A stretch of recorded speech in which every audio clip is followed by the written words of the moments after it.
Sosindiswa ngalo liyasindiswa kama liyasindiswa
Ngicabanga ukuthi endabeni yokuhleleka izingane sacela ukuthi izidedele abantu abadala bekwazi ukuthi behlale ngala ikhona indawo ngapha eqondene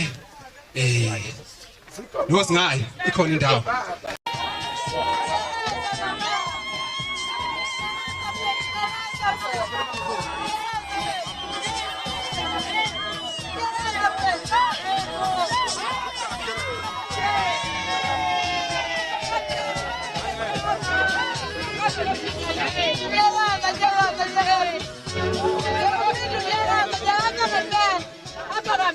Siyabonga kakhulu, siyabonga. Ngisacela nje nibaphe umlilizelo omkhulu.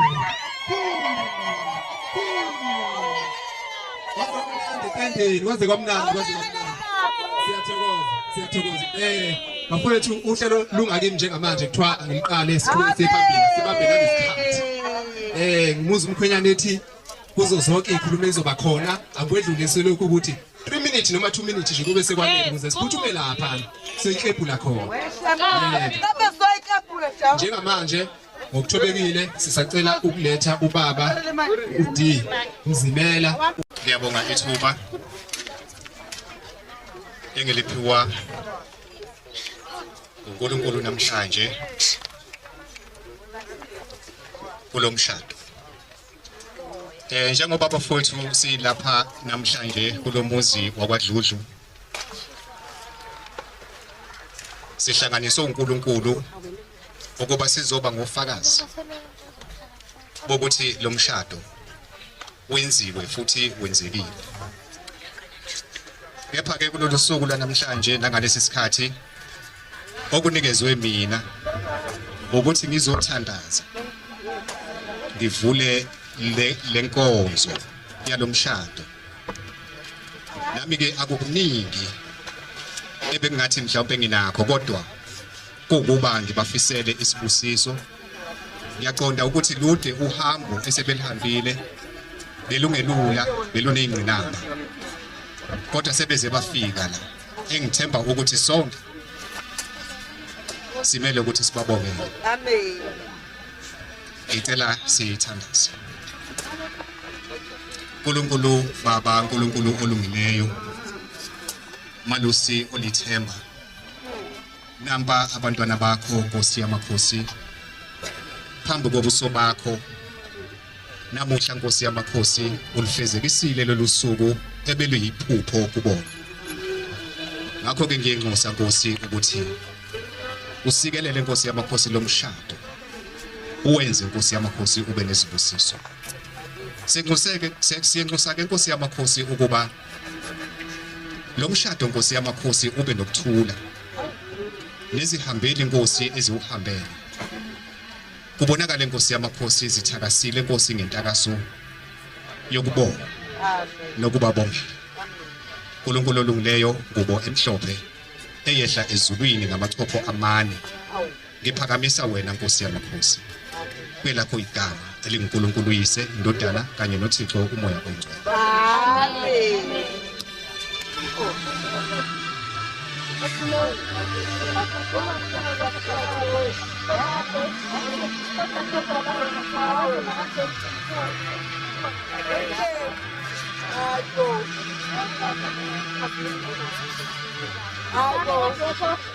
Siyabonga kakhulu, siyathokoza kubaba umzimela ngomkhuleko walesi sikhathi. Cishe njengamanje kuyaphambili izinto esezizohleleka nakakhulu kunakuqala. Besamile nje kanjalo osingaye sinxusa ubaba uDludlu baba sekubhekini baba sesitolo kuba eze ngaphambili.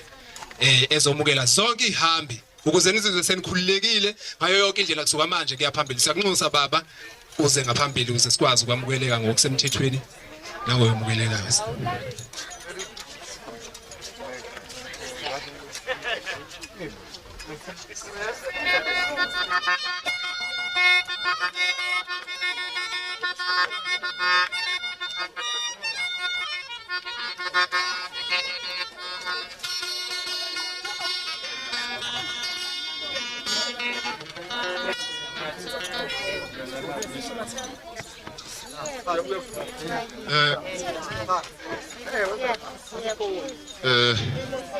Sizoqala nje ngokujwayelekile bafowethu la sisezweni lamakhosi. Sobingelela abantwana abasendlunkulu nendlunkulu. Sibingelela induna khona zamaganga. Sibingelela abafundisi abaphakathi kwethu. Sibingelele izikhulu ekhona nomphakathi wonke wakule ndawo. Nganza kwethu akude kakhulu kufishane. La ngithunywe umuzi kaDludlu. Umuzi kaDludlu uthi angizosho lapha kini ukuthi uyanemukela nonke. Ucela ukuthi nizizwe nisekhaya nijabule sonke sibe kanye nalomcimbi omhle kangaka. Bandla lenkosi ikho lokho ebengikwedlulisa njengesithunywa sakwaDludlu. Siyabonga kakhulu kubaba uDludlu osekwaze ukuthi asemukele. Ngicabanga ukuthi kusuka manje kuyaphambili ihambeli zethu zamukeleke ngayo yonke indlela. Noma ningenzani nemukelekile. Injalo indaba. Sicela nithi niyabonga. Yebo. Okay, besamile ekufanele behlale phakathi bemile bafowethu. Nama ngisathandi. Kodwa ke kuthiwa njengamanje ngicela ubaba uMakhunga akwazi ukutake over ukuze bethi behlala phansi bahlale esebadluliselile kumdali. Siyathokoza kakhulu baba Makhunga. Phathi wahlelo siyabonga. Nami ngibingelele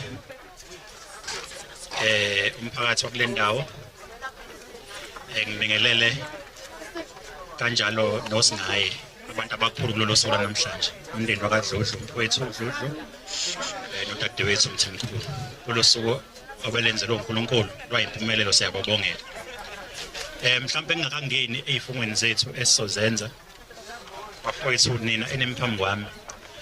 Ngicela nje ukunipha amazwi eBhayibhelini lapha nalapha ngithatha lapha engisakhumbula khona kodwa abalekile okumele ehlale nibusa lolu hambe noluthatha lo mshado. Ngizoqala nje ngokunipha kule ncwadi engiphethe incwadi kaGenesis 2 verse 24. Ithi indoda iyolahla uyise nonina inamathele kumkayo. Angazi noma uyezwa umfoka Ndludlu lapho. Ikhuluma nawe ke le verse.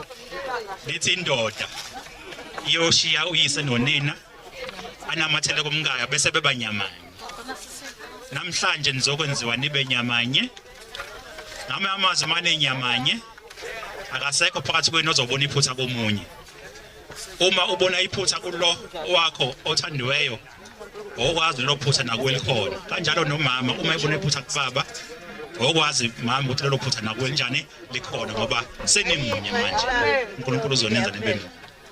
Enye futhi incwadi engithandela yona incwadi yaseKorinte 13.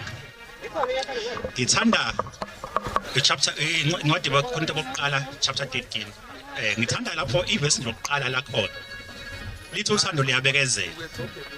Bafowethu indlela enithathayo kuyohamba kudinga ukuthi nibekezelelane kumnandi ngelinye ilanga kwelinye ilanga kanjani kumnandi akungabikho ukuvukelana phakathi kwenu ngoba sengishilo ngathi seninyama uthi uvesi ethi wakhona ngiyawuthanda uthi uthando alisoze lwaphela ngamanye amazwi ayikho idivorce kakhulu namhlanje ngoba uvela kuNkulunkulu ibuso esikwe lento ivela kumdala akekho kufanele hlukane nomunye ngayilanga ngamanye amazwi zonke inkinga ziyohlala phansi eqiniso enye futhi incwadi engiyithandayo enginiphelezela ngayo kulo mshado wenu incwadi etholakala baseKolose besithathu uverse 18 ukhuluma nawe mama uthi mama thobela umyeni wakho ikhuluma ngokuthoba ithi njengokufanelekile enkosini imthobele ngamanye amazwi konke akushoyo wena uthi baba akube kanjani u19 uthi baba mthande umngakho bese lithi ivesi ungamcasukile ngamanye amazwi iduty yakho baba namhlanje ukuthi uzomthanda umngakho noma kunzima kanjani ungamcasukile amazwi nje lawe ngimakhothe bafowethu singakangeni kule nkonzo kaNkulunkulu eyisifungo phakathi kwenu namhlanje ukuthi mina nizohlala kulomshado ngicela ukufunda onifundela lamazwi noma lesisenzo bathandwa enkosini nelapha phambi kwenkosi kanye naleli bandla elingofakazi ukuba namukele isibusiso sikaNkulunkulu kulesi sivumelwano senu somshado kodwa phambi kokuba siqhubeke phambili nohlelo oluyingcwele masicabange ukuthi lubaluleke kangakanani nokuthi kuyisibopho nesibusiso esikhulu kangakanani enemelwe kulesi senzo senu nobabili izwe lengcwele likaNkulunkulu liyasinika umqondiso odingekayo impilo yomshado eningena kuyo manje ingcwele ngoba uNkulunkulu somandla oyingcwele ukwenzile lokhu uqobo lwakhe uma ethi akukuhle ukuba umuntu ahlale yedwa ngizokumenzela umsizi onjengaye khona ke uJehova uNkulunkulu wakha wesifazane ngobambo abeluthathile kumuntu wamisa kumuntu wayesethi umuntu lo useyithambo lamathambo ami nenyama yenyama yami uNkulunkulu wababusisa wathi zalanani nani umhlabani se ngakho ngiyabuza kuwe igama lesibongo konje usawenkosi uzobuza umfundi lakhe uthi ukhuluma la wakho nje uthi ngiyabuza kuwe emsawenkosi idlodlo njengendoda phambi kwaNkulunkulu naleli bandla elingofakazi uyakuhlala emshadweni ngokwesimiselo sikaNkulunkulu nalenkosikazi yakho oyishadayo uyihlonipha uyithande uyiluleke uyivikele uyincede unotheni nasebukhofeni ekuhloniphekeni nasehlazweni ungathathi omunye esaphila lo ugcine izifungo zomshado ngokukholekile ungehlukani nayo nize nohlukaniso kufa lokhu kuyisinqumo sakho esiphelele na uyasiqinisa phambi lapha phambi kaNkulunkulu owazi konke naphambi kweleli bandla elingofakazi uma konjalo vuma kuzokale uthi yebo yebo lesitishana yebo mangikazi ngiyabuza nakuwe Andile Mthimkhulu njengenkosikazi phambi kwaNkulunkulu naleli bandla elingofakazi ukuthi uyakuhlala nendoda yakho ekuhlanganyeleni lomshado ngohlelo lukaNkulunkulu uyakuhlonipha uyithande uyilalele kuzo zonke izinto ezijabulisa uNkulunkulu uyakulangazelela ukucetshiswa nguye ube lusizo ungamshiyi ekunotheni nasebuphofini ekuhloniphekeni nasehlazweni ungathathi enye indoda kodwa izifungo zomshado ukuba ungehlukani naye nize nehlukanisa ukufa lokhu kuyisinqumo sakho esiphelele na uyasiqinisa lana manje phambi kukaNkulunkulu owazi konke naleli bandla elingofakazi uma kunjalo vuma kuzwakale uthi yebo yebo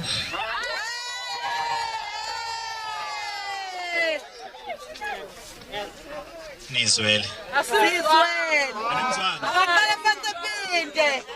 Abephinde. ungoma ethi yebo kuzwakala wathi abakuzwakala Yebo. senimzwile Sesimzwile. ngicela kesithandaza sibusisana kaMaringi egameni kaNkulunkulu Baba uNkulunkulu Indodana noNkulunkulu uMoya Engcwele manje naphakade amen Baba ngibusisa laMaringi ngiyawukhazimulisa futhi ukuba inkosi yamakhosi uma bafaka abantwana bakho ahlale isikhumbuzo salezi zifungo Nkosi abazenze namhlanje nawo kwenkosi yamakhosi siyalibopha leli findo sithi Nkosi silibopha egameni kaNkulunkulu Baba uNkulunkulu Indodana noNkulunkulu uMoya Engcwele manje naphakade amen uphume throne of khona angilekelele tante wethu uzolandela amazwi ami ngizowasho ukuthi sizwane uzoba uwasho ufaka umini wakho ngale ndandatho ngiyakushada ngakho konke kwami enginakho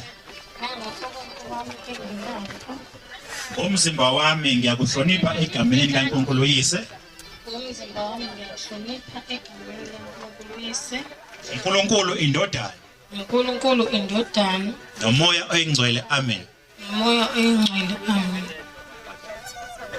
ake sililizele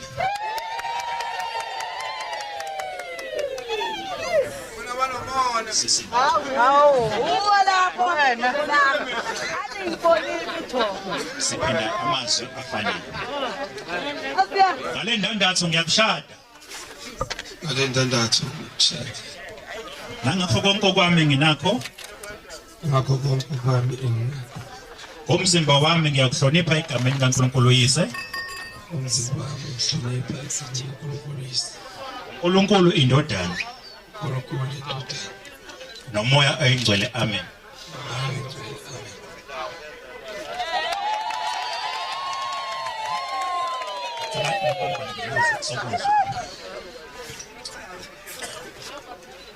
nisathathe nazi ifungo labo abahlanganiswe nguNkulunkulu abangahlukaniswa umuntu usomandla uNkulunkulu ungufakazi wenu njengoba sisebenza ukuthunyweni ngumphosoli kaJesu Kristu ngiyanazisa ukuthi senihlanganisiwe ngokomthetho kaNkulunkulu ngalokho ngiyasiqinisa lesivumelwano esenegameni kaNkulunkulu Uyise Indodana noMoya Oyingcwele amen ngicela sithandaze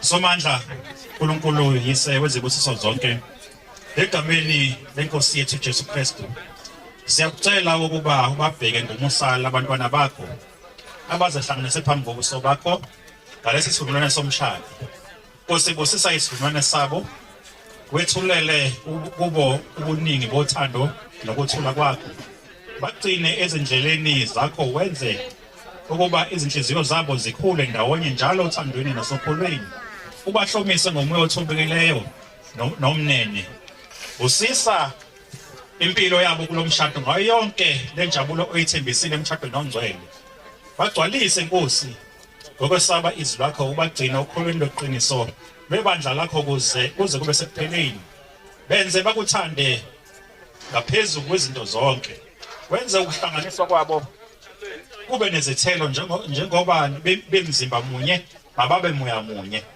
bahole Nkosi babusise umsebenzi wabo nakho konke okwabo bangasweli ukudla komoya nokwenyama bahole ngolwazi nothando lwakho ubalondo empilweni wenze inzalo yabo ingasweli ugcina benze bangene ngalempilo embusweni wakho uye indodana yakho ethandekayo uJesu Kristu uye makube ubukhosi nendumiso kuhlangelene nawe nomoya kuze kube phakade amen asibanikeze isibusiso inkosi nibusise inigcine inkosi inikhanyise ngokukhanya kobuso bayo ibe nomusa kini inkosi nengame iniphe ukuthula manje kuze kube phakade amen ngibonile ke bafowethu ukuthi ninanezipho lapha eniphana zona angazi ke noma nizofisa ukuthi ubumfaka lesi sikukhuluma ngazi ukuthi benihlele kanjani kodwa ke angiphinde futhi ngiqale ngawe baba nasi isipho sami ngakho mawuthanda ungakhuluma amazwi avela kuwena noma ungakhulumanga kuwe kodwa ke sipho lesi abaphanaso nasikikizele bomama nosowashada mhlawumbe uzocabanga ukuphinda kuqale phansi ebona lobo buthi uthi ake ngivuselele nekhehla lami usimeme sizoba ufakazi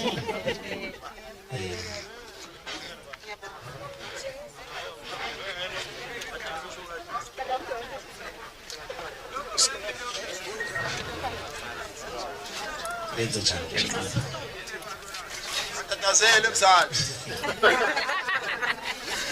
Ngesinikeza umama ke naye ufaka wakwakhe uphume khona khona ubalekelele mhlawumbe uzosheshe uyibambe le sheshe uyibambe lekelele ba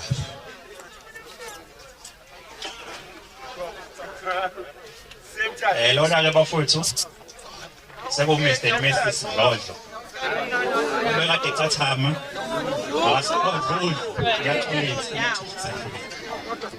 obekade ibhekile abafowethu angathathe sehlisa umoya sale sehlisa umoya yalo cela ke sifake ake sikizele bomama sikizele kubaba izinto ey'ngane bafowethu fana izipho siyethemba ukuthi awuzukugcina lakho ngahlala nifana njalo izipho ukuze kube mnandi lapho emshadweni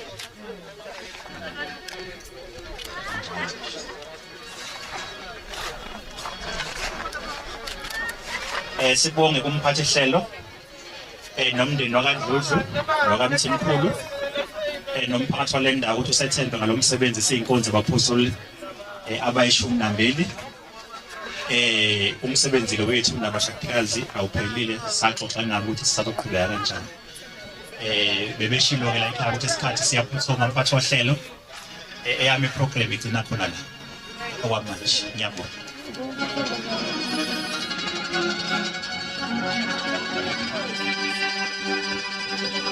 Siyabonga kakhulu kubaba Makhunga ngamazwi ahlaba silosile nokuhlanganisa lezi ithandani esezindoda nomfazi siyancoma kakhulu namazwi akhe siwezwile ukuthi uyaqinisa impela kakhulu angingabazi ukuthi amazwi akhe afinyelela inhliziyo yawo kumuntu okhona lapha etendeni seningahlala phansi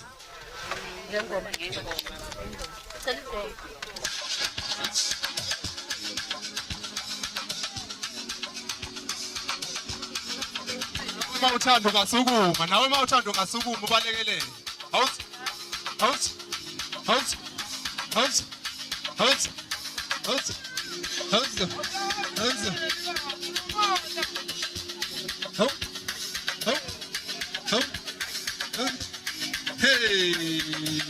hey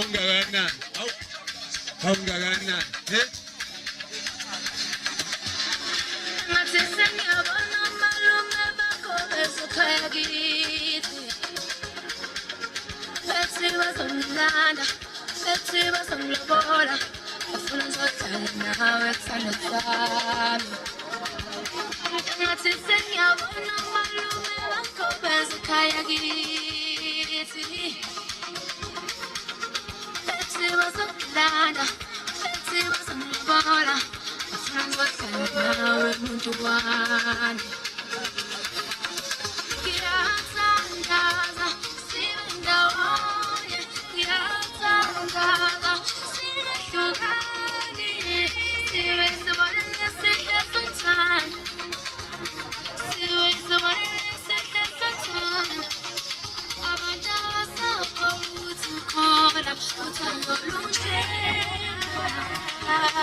Nginomona mina. Kade ngiqalile. Wahlalisa phansi. Ngidlala phela mina. Siyathokoza. Yazi bengithi ngizosukuma nethu ukujiva nje. Akusenani kuyobuye kulungu.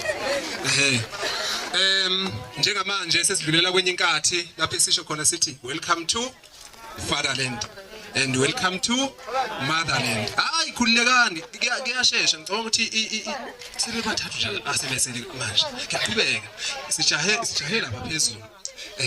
Njengamanje kuthiwa angicela ukunxusa peleni uMr njengamanje mase singeza kuye uMr Dludlu ubhuti sicela ngizwile ke ethi engidlebela lapha engikwazile lethi kunengoma afisa ukungena ngayo la ngoba uthi sosukuma sonke ngoba umaskandi DJ wami ngathi unjani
Sanibonani.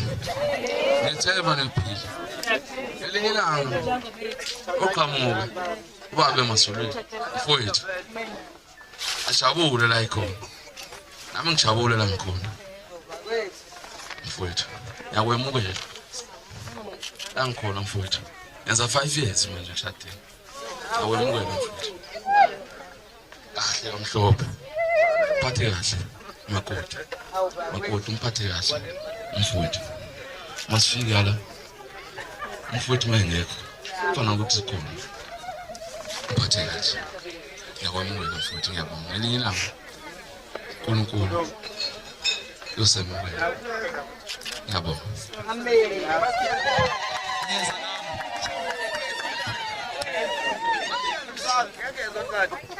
Angibuzi ngani mina ukuthi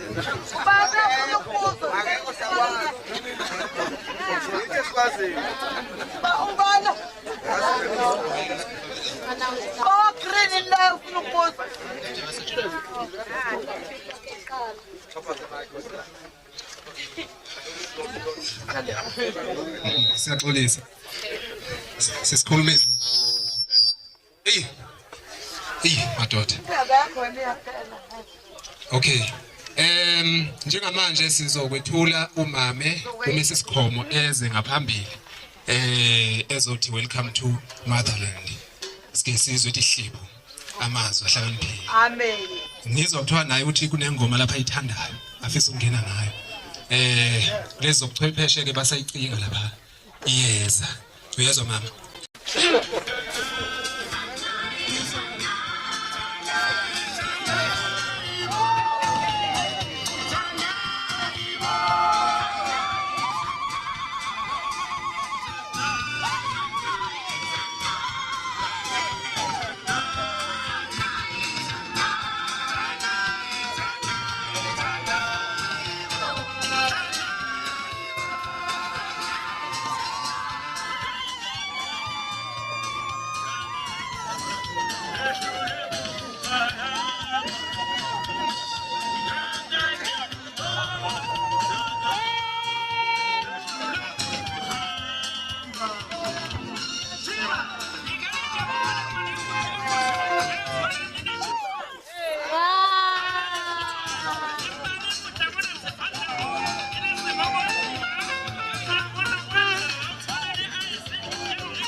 Esendini noma sengiphethe umkhuhlane bazalwane umoya wala buye wangaffecta kodwa nje ngizoba right ngoba siyajabula la ngiyabonga ngoba nengoma ebengicela ngicine sengiyiswele bazalwane ngithi nje isithando sami welcome to motherland ngiyangizosifaka yahlaleka ke ku motherland futhi wena ngwethembile ngiyakwazi usilolu uqobo bunelo semncane ngicela uqobo isitolo esincane nje bazalwane ngo-anti ngiyaxosa ubuza umakoti la ekhaya ngegama uAndy uma befika ekhaya semncane besinakho nje ukuvashelana mhlawumbe ngomunye uDisemba asekhaya kubo cousin wami ngelela ngasiye kwamalume naye ngelela bezovashela uAndy into yokuqala nje mefika evele sikuma wami we auntie zikwati kuba kamkhonyana cela uwashe kuba kamkhonyana isikhuthali mayiqeda lapho we auntie ziphi izitsha manje auntie phela imkhwela usabuya manje emsebenzini athi asiqala amabhoda hayi ngiyakwethemba auntie ngiyakwethemba impokode uzowubamba lo mendo gazi lami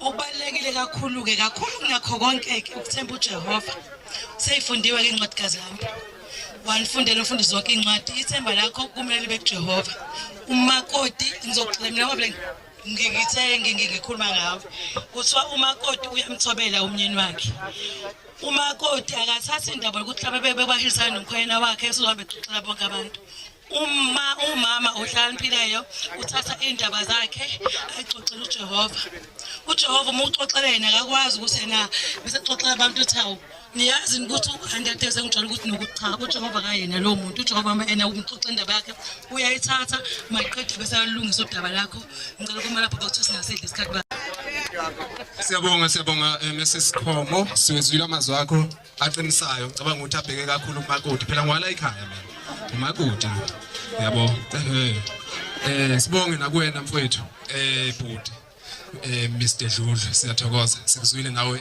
uphakamisa amazwi amnandi kakhulu konta ishow angazi ukuthini kodwa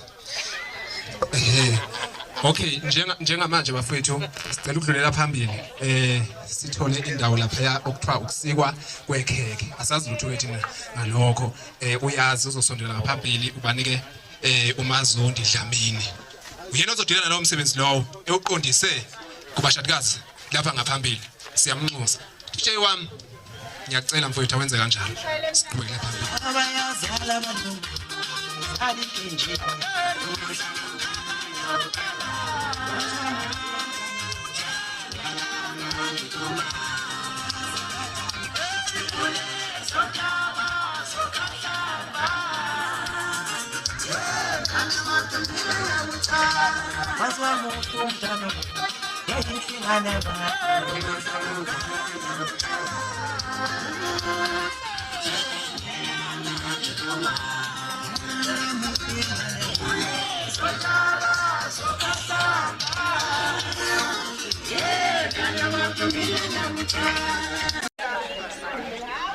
Ngiyanibingelela abathandekayo ngoba ngingumuntu oyikholelayo ngizothi bathandekayo etendeni egameni elihle lenkosi yethu Jesu Kristu. Ngizocela ukubafundela before sifike ekusikeni kwekhekhe. Ngicabanga ukuthi kubalulekile ukuthi sibanike umphako owanele kulendlela abangena kuyona. Ngizofunda uJobe 5 verse 8 kuya ku9. Lencwadi ibheke kunina nobabili, akukho ukuthi kamakoti, akukho ukuthi kamkhwenyana. Ithi ke kodwa mina bengiyakumfuna uNkulunkulu. kuNkulunkulu bengiyakuyibeka indaba yami. Yena owenza izinto ezinkulu ezingaphenyekiyo, izimangaliso ezinganakubalwa. Ngithi kunina nobabili wena Mahadebe nawe Msawenkosi uShumi Dludlu namhlanje mfanami. Ngikhumbula ngalela langa wawumfana weinkomo namhlanje usuyindoda. Ngithi ke kunina ngicela ukuthi khona konke enhlangabezana nakho endleleni yenu niguqe ngedolo phansi.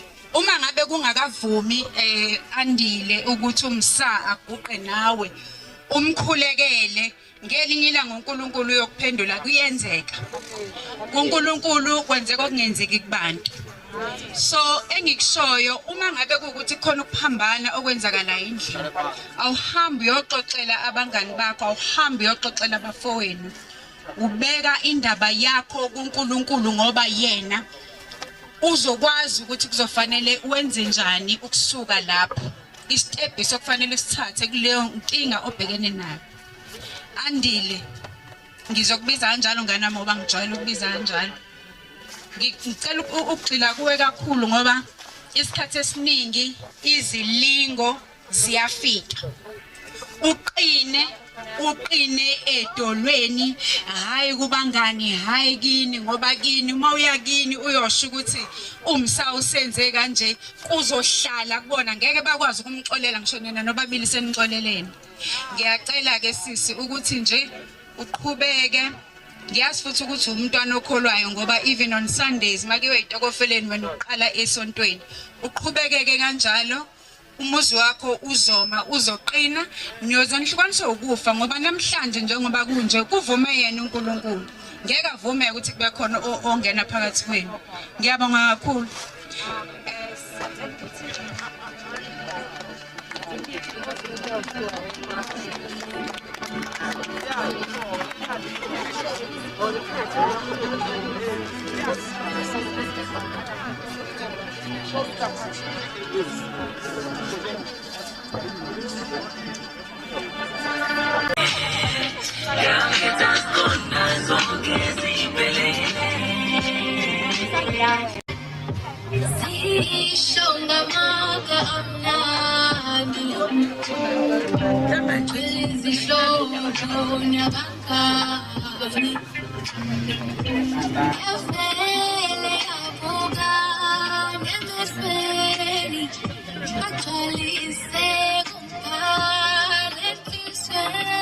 Njengamanje makoti uhambisa ikhekhe kumamezana.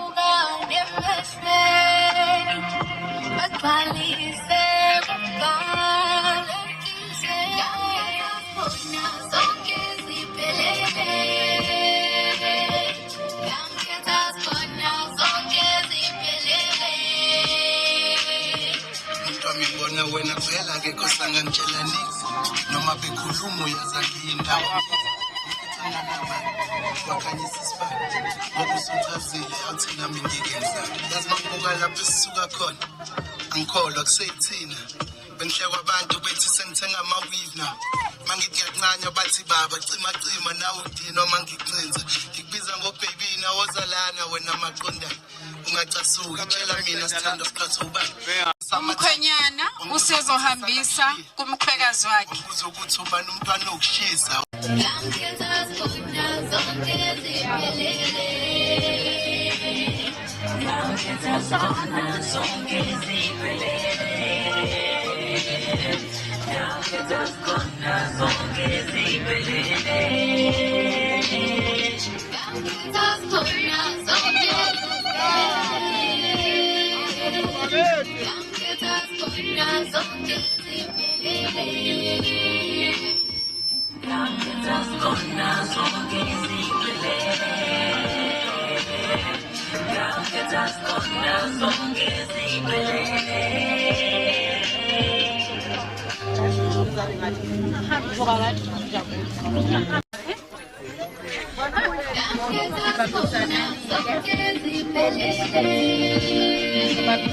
Nabanye basika ngokubambisana okukhombisa khona ukuthi kuyona yonke into abayenza emshadweni bayenza ngokubambisana.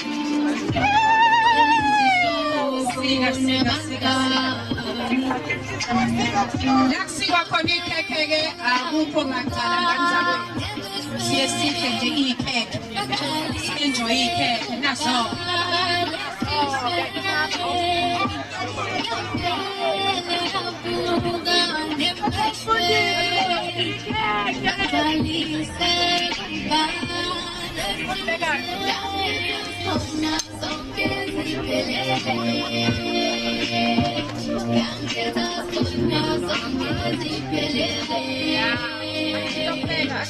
Ngibona wena phela akekho sangantshela nithi noma bekhuluma uyaza ngiyindawo ngithi angitha ngalaba wakhanyisa isibani ngoba usuchazile athi nami ngike ngizame yazi mabuka lapho esisuka khona angikholwa kuseyithini bengishiya abantu bethi sengithenga ama-weave now Awumfunze umntana nami isibone ukuthi ufunda kanjani. Wena maqinda ungazokutshela mina sithanda siphathe ubani ngeke ungakhulumi basimamule yazi ngikuthanda njani and umchaza blind masodedela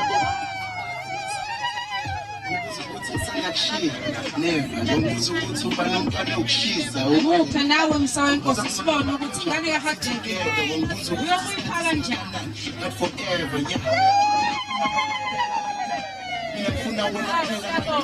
Sebelisikile siyabonga kakhulu. Pain and the laughter. Manje buka sesiyohlangana kwi-out.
Waneni nje uthi ngicula kahle kanjani? Ngafowethu. Ayiphinde. Akayiphinde emva kwala. Akayiphinde emva kwala. Okay, njengoba uhlelo liqhubeka nakho okunye. Kuthiwa angicele ubaba uJ Dludlu uzoza njengomkhulumeli ohlangothini lobaba. Uyeza ngaphambili manje.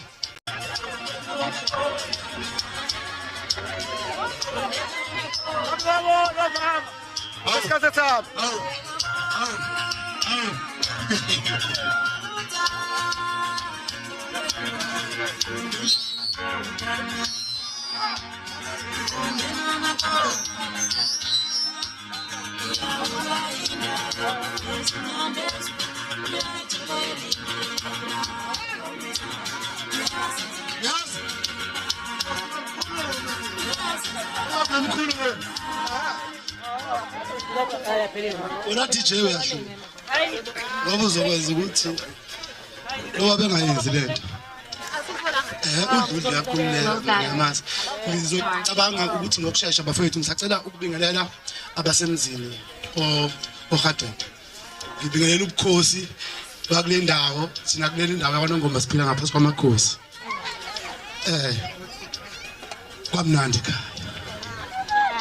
kwamnandi ekhaya bafowethu umshado lo ade ngibuye umfundisi ethandazisa nje abantu ngisengikhulumela abantu abacimezi umfundisi yathi abantu bakho kathi nihleli yini semshadweni la udludlu lo okhulumayo okhulumela obaba hayi ubaba ubheka yonke ngizokuphendula la sisemshadweni bafowethu ko egameni lo baba umfana yimini ubaba umfana yazi ave kumnandi ubaba umfana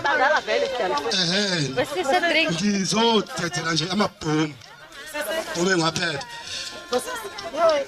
umfana kithi mina ngizombiza kanjalo sekudludlu ke namhlanje umfana wami khula dludlu khula ndodana kukhulwa kanje emhlabeni uyakhokha emzini omzimfana wami mawufuna ukuthi ekhaya kugcine kukuhle kanje kwakuhle ekhaya ubhuti uyajabula njengoba kukhuluma mina kukhuluma wajabula umakoti ngoba ngikhuluma mina ngikhuluma egameni lakhe mina ngimazi kakhulu ubengikhulisa kwazi kwakwazi ukudlukela ekhaya ake nisukumeni bomama ngaphambi kobe ngikhuluma bomama bakadludlu ake nisukumeni ngisafuna ukuthi ngikhulume ngizokhuluma into enzima kabi ngithethela amabhomu ushiye bandava ingabe mama bakithi laba abakhulisa lengane namhlanje engimukelela umakoti ubuke lapha labo mama laba basiphatha kwesifungo kodwa isifungo abasithatha bathi abadivorce ngoba babona bephelele besha ake sukubeni bomakoti bakhona amakoti abasha bafikayo la ekhaya bakhona sukumani ngani zami ningaphi sukumani shenge nikhona umdlalo osukhona la ekhaya baqashile asebakhishini bakhona ngabami labo makoti ngabami labo abasha la ekhaya bethula ngaphambi kwalabo mama babo mfana wami la ekhaya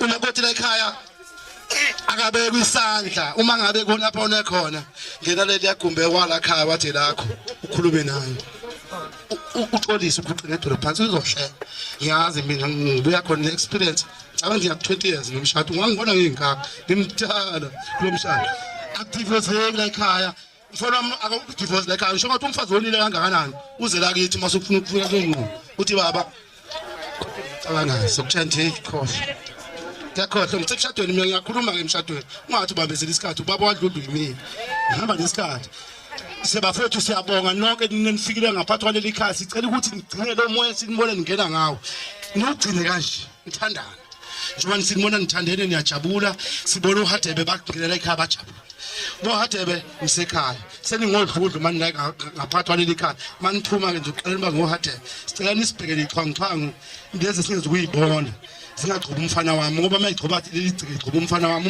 uzokhala ezekimi menza kimi mina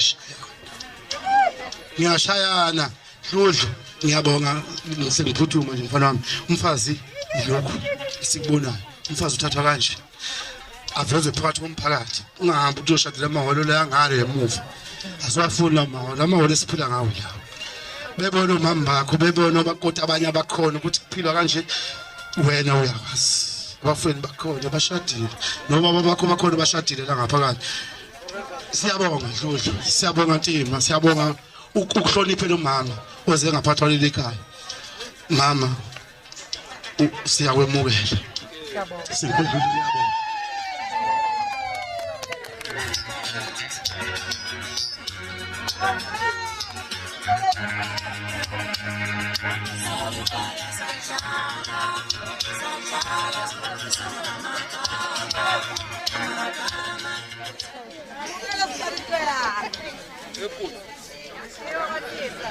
Siyabonga kakhulu baba omncane ngamazwi akhe aqinisayo cishe mfowethu afinyelele kahle atholela indawo ya siyabonga kakhulu siyabonga baba kakhulu sizwile athole imithombo ngaphakathi kuthina awuhleze egeleza njalo awasozoma manje kuthiwa angicele njengobhuti noma ubhuti umluzi ohlangothini likamakoti ezingaphambili naye sizwe amazwi akhe ephefumula ohlangothini luka Makoti. Ngiyathobeka.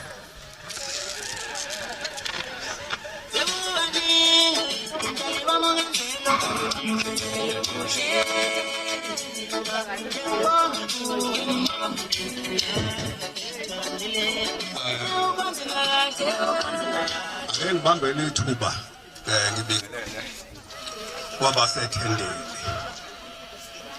Ngibingelele kakhulu osingaye Makoti Mkhwenyana.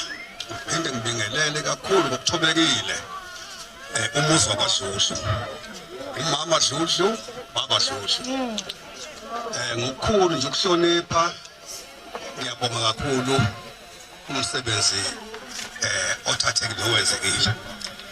Nginalokhu ke enhlizweni kunemculo engikuthandayo ngivumele ngizokwethemba njalo ngobuya yazi indlela uzongihola ngezwi ngothanda enhlizweni ezulwini ngolanda inguna phakade wanthula umthwalo wangishiya neculo.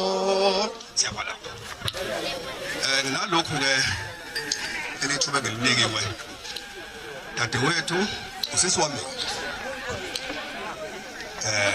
sizokubeka kwaShushu ngamanye amazwi kuyinxusa yawaHadebe kwaShushu.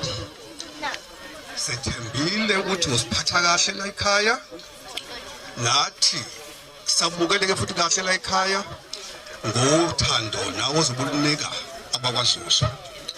Babudlodlo namhlanje usubaba awusayena manje mfana. Babudlodlo wabukelekile enhlizweni yakwaHadebe. Siyakuthanda kakhulu futhi siyawufisa umuzi wenu wakheke ube nesibambelela esinoshe siphakathi. Bese ngaphinda futhi nguye ethi sisi kuleli khaya njengoba ngithi sithembe wena nje thobela umthetho wala ekhaya. Ofihle kwenziwa la ekhaya awukwazi ukushintsha kunalokho wena ungengeza ukukhombisa uba uzokwakha kuleli khaya. Makathi kuphakelwe imfene la ekhaya nawe iphakele ngoba vele wena uze kwabani laphakelwa khona imfene iphakele nawe imfene. Ungathi wena ubona into ongayijwayele uzokufunda la ekhaya okuningi uzokufunda la ekhaya. Umama la ekhaya ke sisi ekseni ngokuqala okudinga ukuthi mama umbuze mama namhlanje yini oyidinga ngakwenzela ini umvuse nje kodwa futhi ngetiye umkhombisa umama ukuthi wena usuka endaweni enjani ekhaya enjani ungasishintsheli izinto ongazenzi. Mina lapha ekhaya nje mina ngithi usisi wami lo ungivusa ngeparish ekseni ngeke ngizwe ngaye hey bhuti angishaya kade uthanda parish ngithi mina ngilithola ngempela akenzele manje sengaba kushaka makuthi uyashintsha usezokwenza ezinye izinto ke singazazi thina. Sisi wami baba wekhaya lo kodwa ke khona into engayithola kahle umfundisi ukwenze konke kodwa khona into engayithola kahle sengathi isikhathi asifika ngakusona. Ngiyangazi ukuthi konke into uba nesikhathi umkhwenyana ikhathi zokungena la ekhaya angazi ngibone newashi kusho ukuthi ngamanye amazwi kwa impozi edlemini ke bakunjalo. Angithi asikho isikhathi alibhalwa ngewashi kusho ukuthi umfundisi umehambela nje ebuya ngo10 ukhululekile usho ubuye ekseni ukhululekile kodwa khona eqinisweni sizoma kanje isikhathi sika baba sasekhaya akashaya u7 babengeke ekhaya. Ngiyacela nje lokho ukugcizelela noma lingekho iwashi kodwa khona u7 akashaya ngeke ekhaya. Sisi la ekhaya afuna ukubandana umngane wakho yedwa umyeni wakho woqala lo wesibili umngane wakho umama wala ekhaya.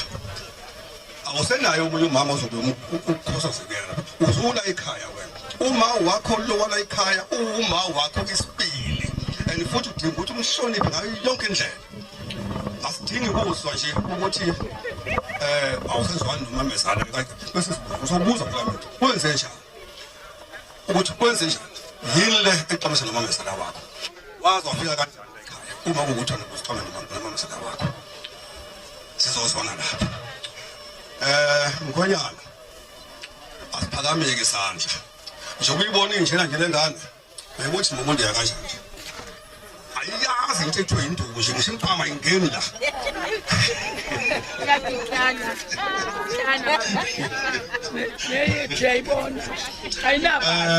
njengoba ngikhamba nje ngiqonda ukwakhe kuyakhiwa sisi akubhikishwa-ke la ekhaya ayiphakami igedi la ungathi uma uqabana nomyeni wakho usithathe igedi uyibheka phezulu uyakhombisa ukuthi uyalwa akukhulunywa-ke la ekhaya ngempi futhi akuvukwa ngempi la ekhaya akubani futhi ngempi la ekhaya oyeni impi isekamereni leni mani ukuthi anizwene ngene ekamereni nikhulume heyi babani angibonanga kahle la khona into engenzakanga kahle la niyikhulume nobabili mayekwehlula noma inehlula nobabili iyehlula indaba iyakubani umama khona umama la ekhaya omxazululi wenkinga zenu makuthi akusezwene siyezwana bhuti unabafowenu unobaba okuthi makuwukuthi mhlawumbe unenkinga nomakoti udlulele kubaba nokumama nabafowenu makwehlula lapho nisibize njengomndeni lengane phela letha ekhaya sizela asiyilahlanga siyingxenye yomndeni wenu makunezinto eningabonisa ningasolinye ngayo sikwehlule nabala ekhaya niyasibiza njengomndeni hayi nakho singaboni kahle lapho umahadebe manje hayi sekudala inkinga manje la ekhaya akasezwa lutho umahadebe sashona epla ekhaya awu nathi sizothuka sithi hawu ngane yethu wenzani ukuthatha lokho kufundephi futhi sidlula lapho sisiwami abangane-ke please sisiwami abangane khathi siningi bayaxabanisa futhi bayayakha uma bayibhizinisi wena phuma ebanganeni yazi umngane wakho uthi ubani umngane wakho umyeni wakho omunye umngane wakho uma wakho la ekhaya no sisibala ekhaya futhi bawosisi bakho udadewenu lapho uzokhuluma nabo yazi ubaba namhlanje ungishintshela ngiboni kahle 1 2 3 kodwa kubeka nje okwasemndenini akumdingi umakhelwane akumdingi umngane wakho ubumngane wakho uzohlengisa ngawe kusasa uzokudukisa futhi kwesibili akuphose eshathini ugcine sesizokuthola senikhambisana ezinkantolo lento engafunekile ngiyathemba ukuthi sisiwami konke nawe mkhwenyana ngithemba ukuthi konke kuyezwakala futhi ngiyanifisela ukuthi uNkulunkulu anibambe ngesandla sikamoya ebambisana egameni likaJesu amen Yenzo chizibongo sakho kubizisana yenzo chizibongo ibambe ndawethu ibambe sandla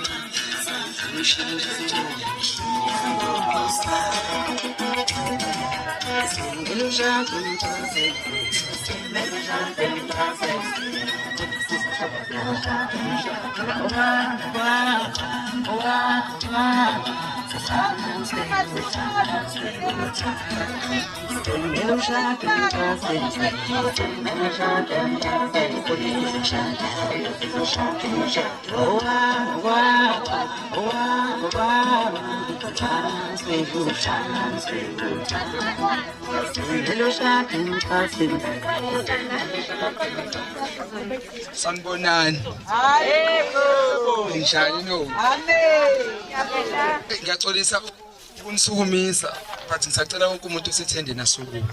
Ubone kahle eqinile. Sumani bo antingaza amadoda. Awuzwa. Tazamani. Asize bantu. Bese ngicela bakhona iChampion uduze kwakho ithathe iphathi.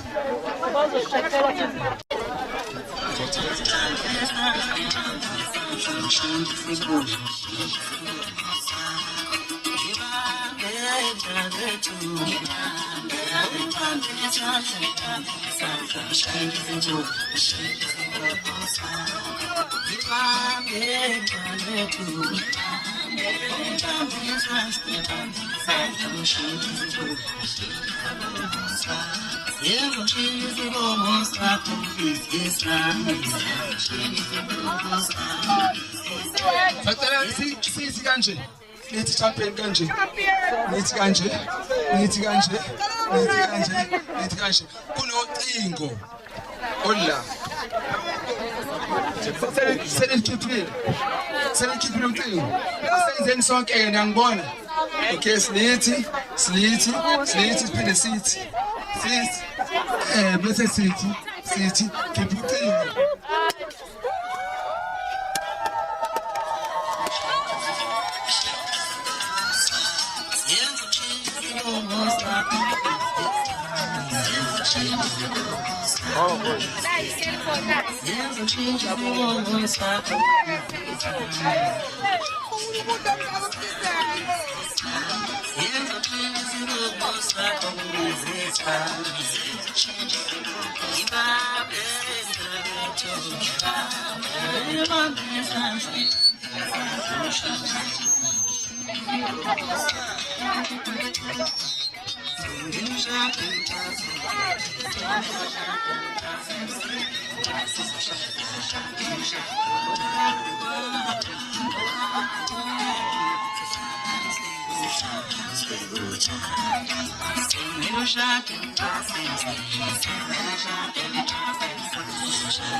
Siyabonga sikubona ukuhle kakhulu.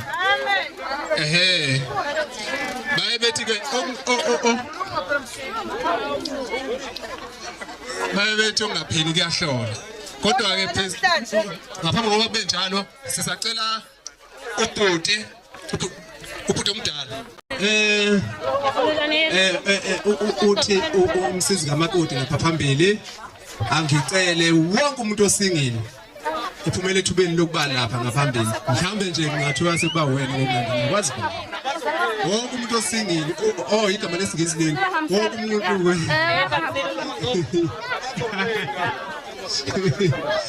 khona ngapho uthi wonke umuntu okumnyama.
Sanibonani.